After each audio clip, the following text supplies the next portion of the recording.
You're listening to Retail Disrupted, a podcast that explores the latest industry developments and the trends that will shape how we shop in the future. I'm your host, Natalie Berg.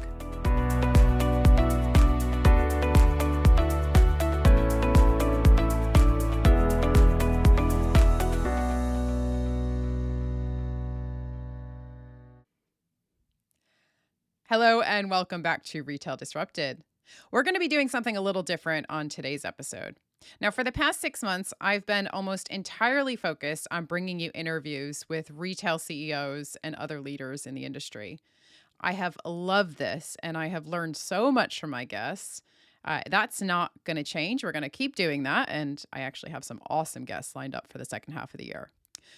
But as many of you know, I also like to keep my finger on the pulse of what's happening in the industry and help you to unpack the wider implications. So I'm very excited to share that I've teamed up with The Globalist from Monocle Radio to cover the so what behind today's biggest retail stories. I will be sharing these conversations with you right here on this podcast. And so for our first episode, I'm bringing you my discussion with Georgina Godwin earlier this week. This is The Globalist episode 3352, which you can download and listen to in full from Monocle's site. That's monocle.com. I've also included that link for you in the show notes. So without further ado, let's dive in.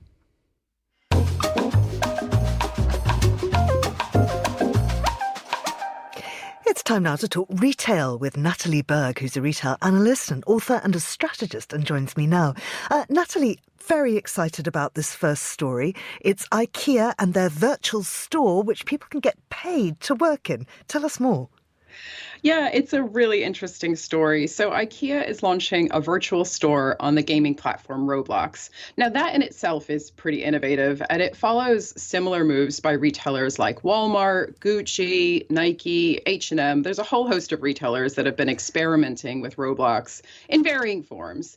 And I think a lot of retailers today are recognizing that there's this huge untapped opportunity to make online shopping a little bit more fun, a little bit more engaging, and a whole lot more immersive. So that is very much the direction to travel within retail. But the IKEA story is really interesting because they're going to be hiring real life staff to work in this virtual store, becoming the first brand to offer paid work on Roblox.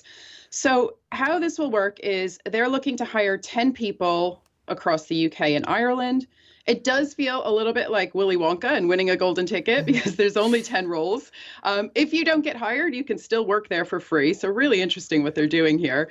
But the role itself will be to interact with customers online, to help them choose their furniture, to inspire them with virtual showrooms, and even, according to IKEA, to serve up digital meatballs. So it's a really interesting story, but very real implications here around the future of e-commerce and also how shopping is evolving for the next generation. Well, and we're seeing that in Walmart too, because they have done a big tech update, haven't they? They have. Now, Walmart is still the largest retailer in the world, and it knows that if it wants to retain that title, it's got to keep innovating, got to keep adapting for this digital era. So they've just announced their latest round of tech updates, and there's a lot to unpack, but essentially, I thought there were 3 highlights that are worth calling out. Now, the first is around the drone wars. So drone delivery is something that Walmart began testing a few years ago. It's grown very rapidly in that time. Now, it is limited geographically because there's still a ton of regulatory hurdles here. But they have completed over 30,000 drone deliveries to date, and they're expanding this and allowing customers to actually select drone delivery within the app now. So really, this is just about normalizing this idea of getting stuff delivered by drones and also at the same time making it more seamless for the customer. The second thing is around in-home delivery. Now, this is also quite interesting. So how it works is a customer places a grocery order online. They don't need to be at home when the delivery happens. So if they're feeling, if they feel comfortable enough to do this, what happens is a Walmart associate is given a one-time access code to enter their home. So they need some kind of smart lock.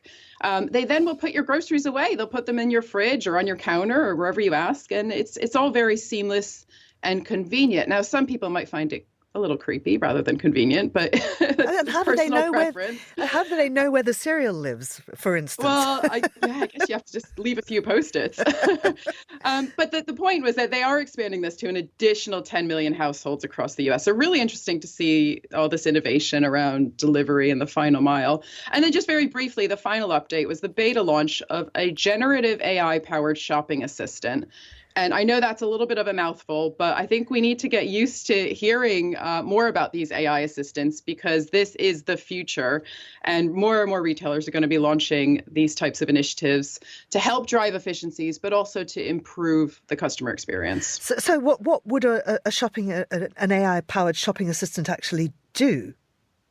Yeah, that's a great question.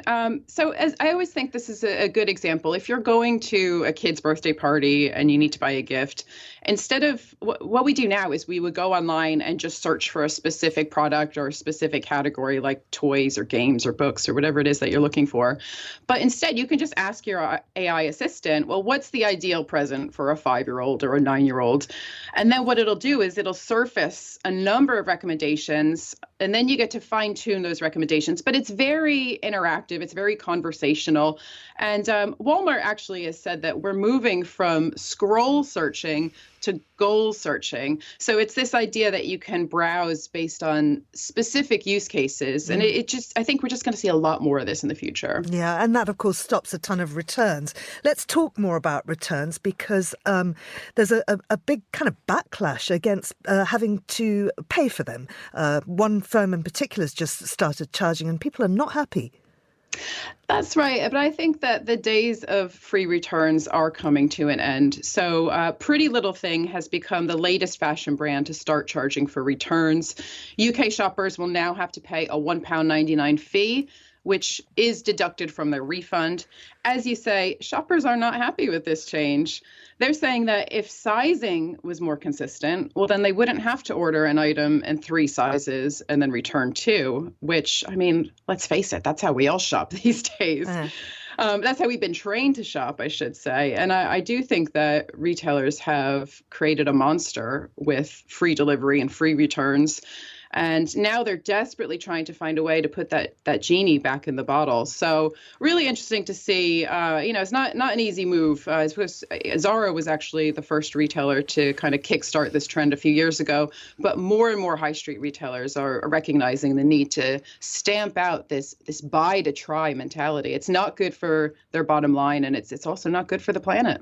Natalie, thank you very much indeed. That's Natalie Berg there.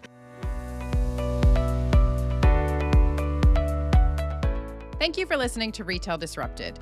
The interview you just heard originally aired on The Globalist from Monocle Radio, episode 3352 with Georgina Godwin. If you enjoyed this episode of Retail Disrupted and would like to support the podcast, you can leave a rating on Apple, Spotify, or YouTube.